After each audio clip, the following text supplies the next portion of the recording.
Tonight on Coyote News, funeral services were held last night for a Vermilion teenager who died trying to rescue her brother. The Lenten season is restricting some students' diets. Find out how campus dining is meeting those needs. Plus, Native Americans celebrated the 34th annual Wachipi at the Dakota Dome this weekend, and a YouTube sensation spoke on campus.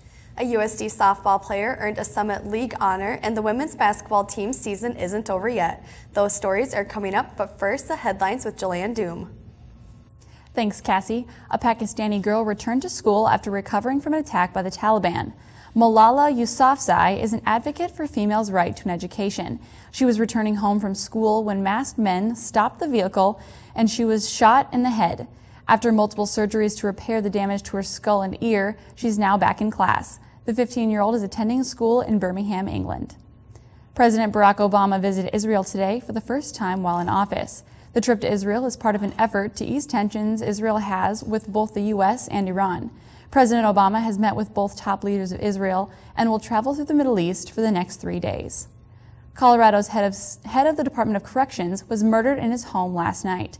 Tom Clements opened his front door in Monument, Colorado, and was fatally shot in the chest. Authorities search the surrounding area and are continuing to investigate. Clements is survived by his wife and 2 daughters. And those are your headlines. Thanks, Jillian. Services for Madison Wallace were held last night at the Church of Latter-day Saints. The 16-year-old Vermilion High School student drowned in Sioux Falls last week while trying to save her younger brother. Wallace dove into the Big Sioux River at Falls Park after her brother got lost in the foam gathering on top of the water. Bystander Lyle Eagletail also jumped into the river to save the boy. It took emergency crews until Saturday afternoon to recover both bodies. Wallace's father, Jay Wallace, is an instructor in USD's Fine Arts Department. Wells Fargo Bank has set up memorial funds for both victims, and donations can be made at any Wells Fargo location. Federal budget cuts are impacting countless organizations and programs across the state. Coyote News' Courtney Sterrett is live in the muck with Lieutenant Colonel Ross Nelson to see how USD's ROTC program is handling the sequestration cuts. Thank you, Taylor, and thank you, Lieutenant Colonel Nelson, for being with me today. Thank you. Now, with the tuition assistance program being at a halt, how is it affecting our ROTC program? Well, it is true on 8 March, the federal government and the U.S. Army stopped federal tuition assistance for military members in the Army specifically. Right now for ROTC, we have a few cadets who were affected by the federal tuition assistance, but the cuts to federal tuition assistance have not stopped any of the ROTC scholarships, and state tuition assistance is still available for South Dakota Guard members who currently receive half-price tuition from the state of South Dakota. So some minor impacts to a few students who are relying on federal tuition assistance, but it is not the same as the Montgomery GI Bill, the post 9/11 GI Bill, or the ROTC scholarships that many of our cadets already take advantage of. How much of an influence do you think that program has on the enrollment in the military? I think it's going to affect, across the military, I think it's going to have huge effects. I know a lot of members of the military do rely on federal tuition assistance for some of their schooling, especially people like myself. I took a lot of my graduate classes using federal tuition assistance. And members who are currently serving in the active duty and reserve forces, a lot of them do take advantage of that because they're not currently taking advantage of other things as their GI Bills or ROTC scholarships. Do you think that the program will ever be recovered? There's talks. I know there's been some bills introduced at the federal level trying to get it back, but the timeline I'm not aware of if when or will it'll happen. All right, thank you, Lieutenant Colonel Nelson. That was Lieutenant Colonel Nelson, professor of the Military Science Department, and I'm Courtney Sterrett, live in the muck. Thanks, Courtney. It's been 10 years since the United States went to war with Iraq. That's nearly half the life of most USD students. Coyote News' Beth Sherritt spoke with students about how their perception of the war has changed over the years. March 19, 2013 marks the 10th anniversary of the United States being in Iraq. 10 years have passed, and students are feeling the effects of the war more now than when it first started. 10 years ago, when I went to an airport, it was a lot easier to get through. Nowadays, it takes a lot longer. Today, when I'm here, it's not as much as when I was living over in Germany, because here I feel like I'm dislocated to a certain aspect from the whole Iraq war, because I lived on a military base. I was there right in the middle of the action the whole time. It didn't really affect me as much because I didn't really understand it, but a few years ago my cousin went overseas to Iraq, And when you have like someone you know or like you're actually scared of losing, it's a different situation. Graduate student Heather Worthington has learned more about the war through her studies and work-related experiences and wishes to shed more light on the real situation of the war. I don't think we knew what we were setting out to accomplish when we went into Iraq. I mean, I think that a lot of our objectives were ambiguous, and we went into Iraq on the assumption that there are weapons of mass destruction, which wasn't true. Worthington recollects a conversation she had with an Iraqi ambassador while working with the United Nations on the day that Obama announced that they were pulling forces out of Iraq. And I remember he turned to me and said, "This is a sad day for Iraq," because he knew and recognized that with American troops there, they were safer. They felt safer. For Coyote News, I'm Beth Sherrod. The U.S. should learn from past mistakes. She says Americans shouldn't consider the Iraqi war completely successful because it didn't have a clear objective going in. Coming up after the break, find out how USC's Catholic students are reacting to the new Pope. Plus, I'm Brianna Clark, and I have a new guilty pleasure. Stay tuned. We're live in 3, 2, 1. The best thing about Coyote News is the fact that it's an entirely student-led effort. Bring up the audio a bit. The planning, the content, the crew, it's all students. Stand by camera 2. We learn all these hands-on skills that will prepare us for our futures. Coyote News is something we'll be able to hang on to for the rest of our lives. Watch Coyote News every Wednesday at 5, right here on Channel 21.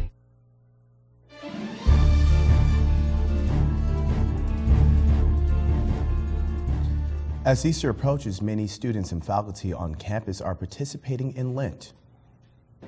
Campus dining is offering a variety of food options for those who don't eat meat on Fridays. Some of the choices include fish, shrimp, soup, and salad. I think that it is very important for the MUC to offer Lenten food because it is really hard to get things if they don't offer things that don't have meat in it. Campus dining makes finding Lenten food options more convenient. Instead of forcing students to spend money outside of their meal plan, they're offering easier alternatives. The marketplace is also offering a salad bar on Fridays. The Lenten dining options have been offered for years as a seasonal change, catering to everyone's needs. Campus dining does continue the regular menu on Fridays for those who don't participate in Lenten fasting. The new Pope was officially sworn in yesterday during an inaugural Mass at St. Peter's Square in the Vatican City. Coyote News' Valerie Menning finds out how local Newman Center members reacted to the selection. Last week, while millions around the world anxiously awaited the announcement of the new Pope, students from the University of South Dakota gathered at the Newman Center to hear the announcement. The election of Pope Francis took 3 days and required 2/3 of the Catholic cardinals' vote. For 3 days, the whole world, all the top media was riveted on a little smokestack in Rome. And for that hour after the white smoke came out and before Pope Francis was introduced, kind of everything in the world really stopped. Pope Francis is an Argentina native and was unknown to many before his introduction on March 13th. Father Scott shed more light on why the Catholic Church elects a pope.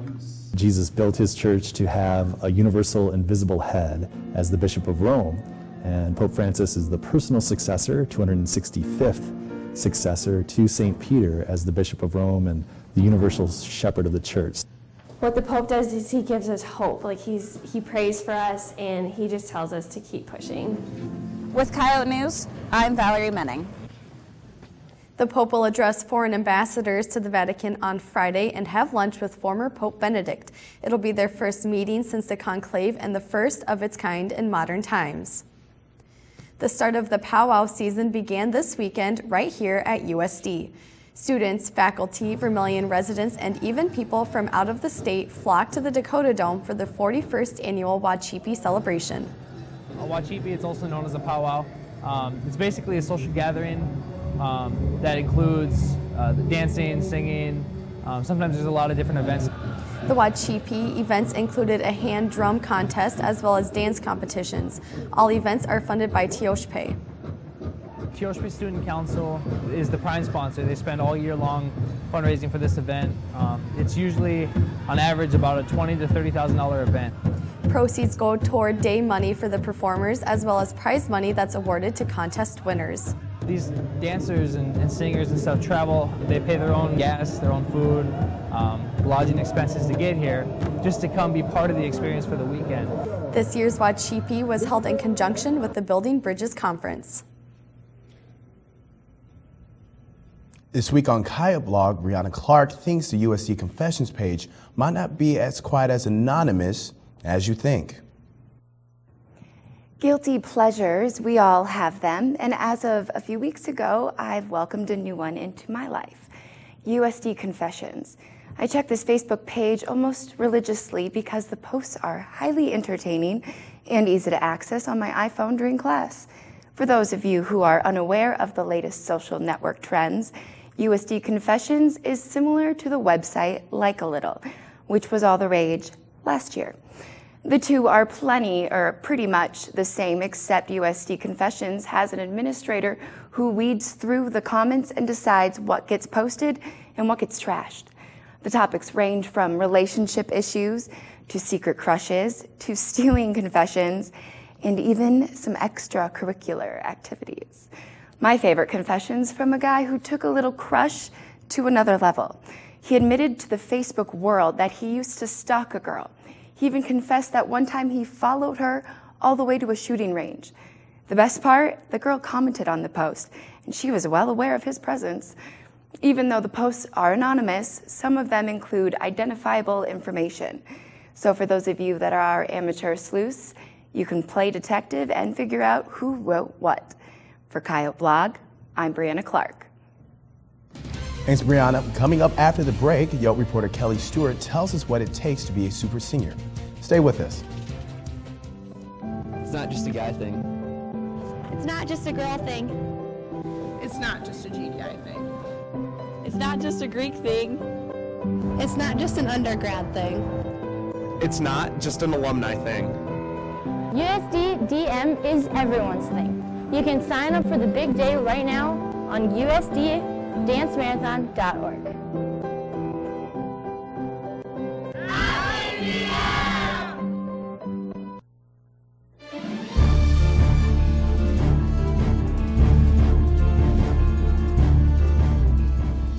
Students filled Alf's auditorium Monday night to hear a story that's influencing the definition of family. 2 years ago, Zach Walls was a typical college student. One speech to the Iowa House of Representatives and 18 million YouTube hits later, he's a sensation. Walls has 2 lesbian parents. He testified before the House in support of same-sex marriage laws.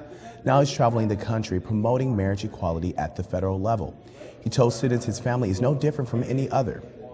Walls says that same-sex couples are more than capable of raising healthy, successful children like his mothers have for the past 21 years. Walls says he hopes speeches such as his will soon be unnecessary as more people accept same-sex marriage. Pi Phi Bow Tie is already underway tonight at the Vermilion Armory. It's the charity event for USD's Pi Beta Phi sorority. Live correspondent Kathleen Suri is at the Armory with philanthropy chair Katie McNeil. Thanks, Cassie, and thanks so much for being here with us today, Katie. So can you tell us a little bit about Pi Phi's national philanthropy that the event is supporting today? Yeah, so our national philanthropy is First Book. So what'll happen is all the proceeds will go and they'll donate books to children in less fortunate areas, and it'll be their first book. So it's to fight illiteracy. All right, and can you tell us a little bit about the events that are going on here at the Armory today? Yeah, so we're having a pasta feed, so everyone who comes would pay $5 if they bought their ticket early and $7 now, and it's unlimited pasta from Cafe Brulee, which is a really popular restaurant here. And then there's also Pie a Pie Pie, so they can pay money to throw a pie of whipped cream in any Pie Phi's face. All right, and so how many years have you been doing the Pi Phi philanthropy event? This is our 3rd year doing Pie a Pie Pie. And so we're really excited, and a lot of people seem to already know about it. All right, thanks so much for being here with us today, Katie. And that was Katie McNeil, Philanthropy Director here at Pi Beta Phi, and live from the Armory, I'm Kathleen Suri. Thanks, Kathleen. Graduation is less than 2 months away, but for some students, it takes longer than 4 years to get that diploma. This week on the Coyote Report, Kelly Stewart tells us about super seniors. The spring semester is winding down, and many students are finding themselves scrambling to meet deadlines for their schoolwork. It's that time of year when motivation to keep up in school is indirectly proportionate to the niceness of the weather. I've been studying, reading, writing papers, filming, and editing, and even I feel the stress of school. But I'm only a sophomore.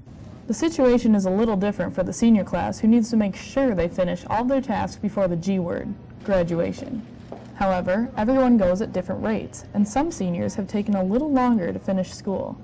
They're known as super seniors. Michaela Knudsen, a senior at USD, was on track to be a super senior. However, basketball injuries skewed her plans a little bit, and she found out she won't be here for the 6 years she had originally thought earlier in the year. She plans to graduate this spring, the end of her 4th year. I found out in January that I won't be playing basketball anymore. So about 5 months before I graduate, I realized I'm going to have to graduate this year. I've had to kickstart a lot of things for as far as like physical therapy school, which I would like to attend. Well, I haven't taken the GRE. I have not sent any applications. I don't have any recommendations. So now I'm scrambling around trying to find that, and there's really no way that I'll be able to get in this year. However, Knudsen said there were many pros and few cons of graduating. It's really nice knowing that I'm going to graduate this year and not have to take any more classes and write more papers, and a lot of the stress is kind of off, and so it's nice to be done with all of that. But the cons of it is I'm not ready for anything. I'm going to miss all my friends. I thought I had a lot more time here, and it's, you know, it's really bittersweet that I'm going to be leaving. Like Knudsen said, leaving USD will be bittersweet. However, once a coyote, always a coyote. For the Coyote Report, I'm Kelly Stewart. Thanks, Kelly. Coming up, the women's basketball team is on its way to a national tournament, and commentator Nicole Griffith is ready for March Madness. Coyote Sports is next.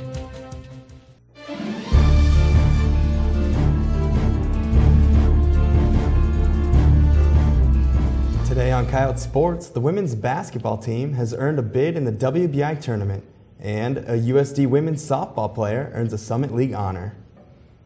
Plus, former high school athletes are finding ways to stay in the game. And commentator Nicole Griffith wants to know your strategy for filling out a March Madness bracket. But first, the headlines. Jillian? Thanks, Kelly. The South Dakota State men's and women's basketball teams found out this week who they'll face in the NCAA tournaments. As the only Summit League teams in the mix, the men will face 4th seed Michigan tomorrow night, and the women will take on 4th seed South Carolina on Saturday. The men's game can be seen nationally on CBS, and you can find the women's game on ESPN2. The Denver Broncos are trying to re-sign free agent Elvis Dumervil after a paperwork error led to the team to release him. Dumervil was reconstructing a deal he signed in 2010 that would have him paid $8 million for the 2013 season. Dumervil's agent faxed the paperwork 7 minutes after the NFL's Friday deadline. The Broncos chose to release Dumervil rather than pay him an extra $4 million. Dumervil fired his agent the next day. And Tiger Woods and Olympic skier Lindsey Vonn are Facebook official. Vonn made headlines in 2010 for publicly mocking Woods as he was receiving treatment for a sex addiction. Vonn's divorce was finalized earlier this year. The couple has asked for privacy, and those are your headlines. USD softball freshman pitcher Madison Frayne has been named the Summit League Pitcher of the Week for her performance last week. Frayne's one appearance last week was a complete game win against Western Illinois. It was the 8th time this season that she has struck out 6 batters in a game. She's gone 13 straight innings without allowing an earned run. The honor is the first of Frayne's career. The Yotes entered today leading the Summit League with a 3-0 record. The softball team travels to IUPUI for a doubleheader on Friday. After falling to SDSU in the Summit League Championship game, the USD women's basketball team wasn't sure if their season would continue. But Monday night, the team earned a bid to play in the Women's Basketball Invitational Tournament. In the first round of the WBI postseason tournament, the Coyotes will get a rematch against Utah State on Thursday in Logan, Utah. USD fell to the Aggies 70-69 in December in non-conference play. Tip-off is at 8 o'clock Central Time tomorrow night, and if they win and Presbyterian defeats Lamar, then USD hosts Presbyterian at the Dome on Sunday. And the warm weather marks the beginning of spring intramurals, and that means the end of winter sports. Coyote News' Travis Freeborn has a look at one of the not-so-popular intramural sports. The first half of USD's spring intramurals wrap up this week, but that doesn't mean the ball stops rolling. But then again, the bowling league may have ended the week it started. There were 4 teams registered when the league season began, but this week, like many others, none of those teams showed up. The only people that were in the bowling alley during the time the league was supposed to start was a 7-year-old's birthday party. So I talked to a bowling alley attendant to try to find out why no one ever shows up.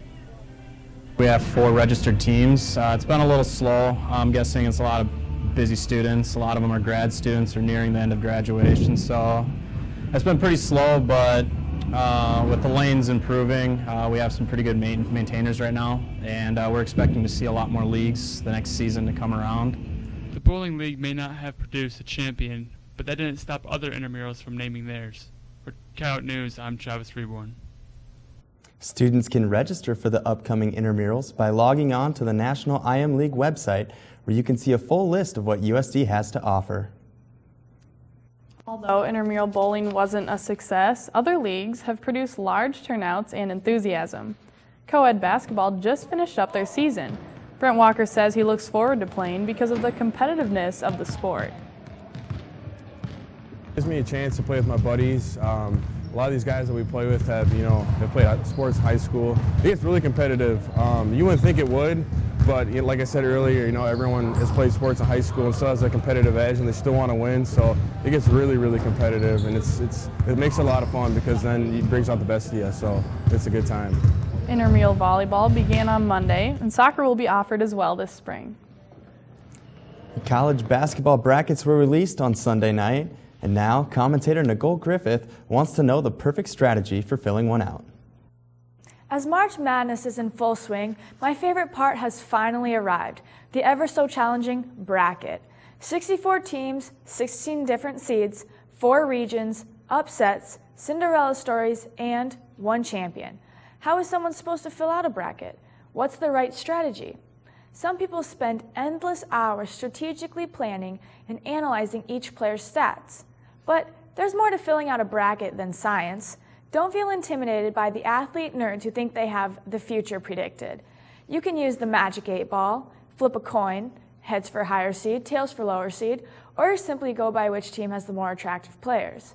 I encourage everyone to fill out a bracket with the method that works for you.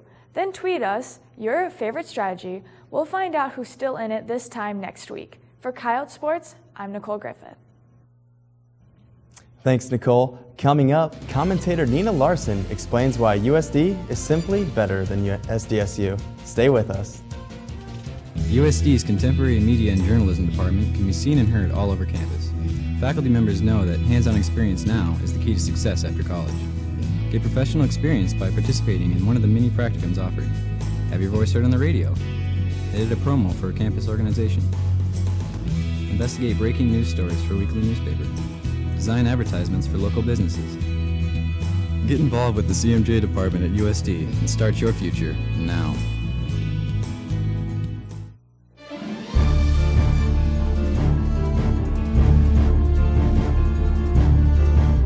Commentator Nina Larson says, we know it, they know it, and the entire state knows it. USD is better than SDSU. On this week's commentary, Nina shows us just a few reasons why. SDSU may have beat USD in the Summit League tournament, but I'm here to talk to you today because we have them beat in every other way. They have a rape lot. Yes, they call one of their parking lots a rape lot. We have green space. You'd think they would be the ones with all the grass for the cows to graze. This next one is disturbing. I warn you, small children, look away. Here at USD, we date new people we meet. They date their cousins. No, really, they admitted it. We have the state's only accredited business school, and a law school, and a med school, and an ed school. Need I say more? They work the farms.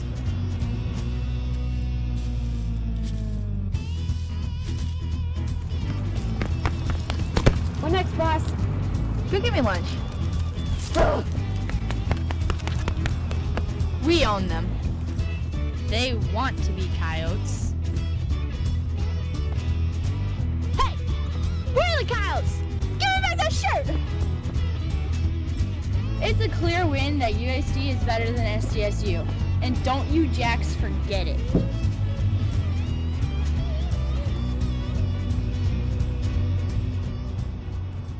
Thanks, Nina. SDSU is the only South Dakota team representing the state in the NCAA basketball tournaments. So we asked students if they would, under any circumstance, cheer for the Jacks. I would cheer for SDSU if they, if they just made the tournament. SDSU. No circumstances would I probably cheer for SDSU. I don't know if I ever would.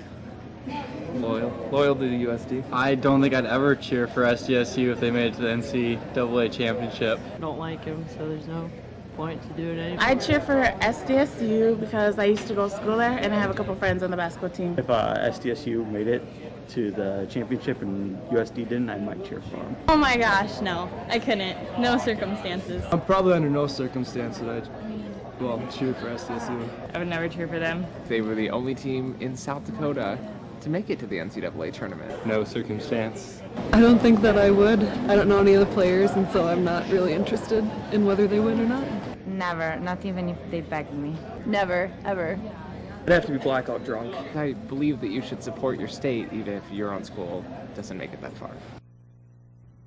Senator Tim Johnson is holding a news conference on Tuesday in the Newarth Conference Room.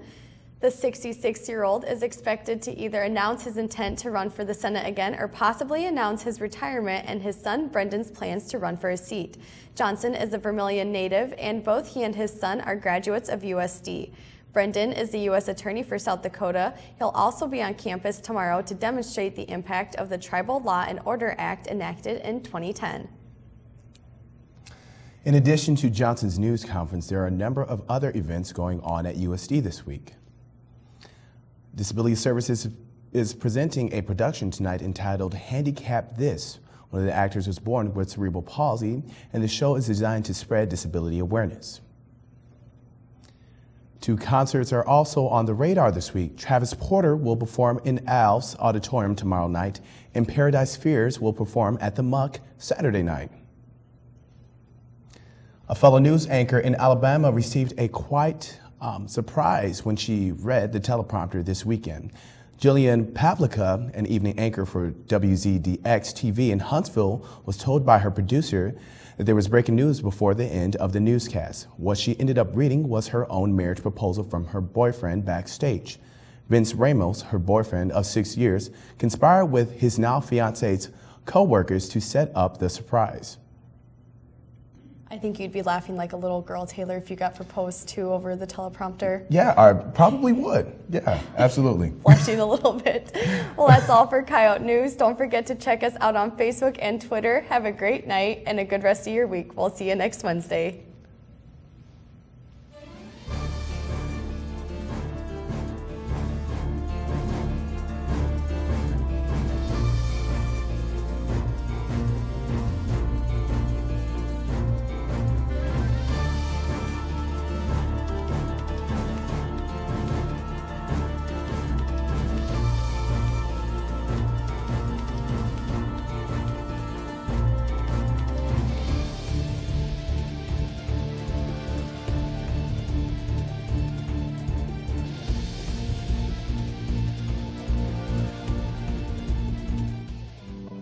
It's not just a guy thing. It's not just a girl thing. It's not just a GDI thing. It's not just a Greek thing.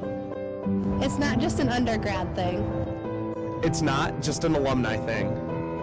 USD DM is everyone's thing. You can sign up for the big day right now on USDDanceMarathon.org.